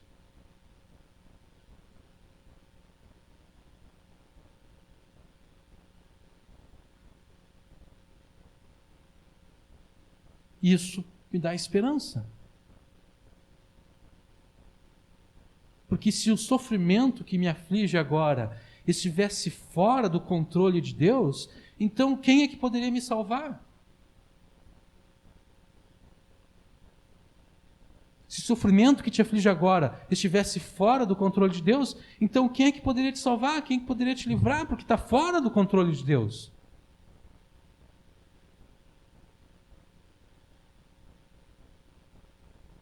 A esperança que nós temos é que todo o sofrimento que temos nas nossas vidas está debaixo do controle de Deus. Isso nos dá esperança, porque a gente sabe que Deus tem um propósito com esse sofrimento, ele não é um sofrimento em vão, e ao mesmo tempo esse sofrimento vai ter um dia que vai ter fim. Porque Deus tem o domínio sobre ele, Jesus tem o domínio sobre esse sofrimento. Pelo pecado de Adão, nós perdemos o domínio sobre todas as coisas, sobre toda a criação, nós perdemos esse domínio. Mas sendo nós ainda assim tão indignos, Deus se lembrou de nós e nos visitou. O Filho de Deus veio a este mundo como um de nós, em tudo obediente a Deus, na sua vida e na sua morte, morrendo em nosso lugar para a nossa salvação. E desse modo, sendo o segundo Adão, sendo nosso segundo representante, Jesus recuperou para si e para os crentes, para a igreja, o domínio sobre toda a criação. Então viva nesse mundo de forma a dar testemunho do domínio universal de Jesus. Obedeça a sua palavra em todas as coisas, em todas as circunstâncias. Não importam as circunstâncias que você esteja passando, Jesus domina sobre todas elas. Isso para o teu bem. Não desanime, não perca a sua confiança e fé nele.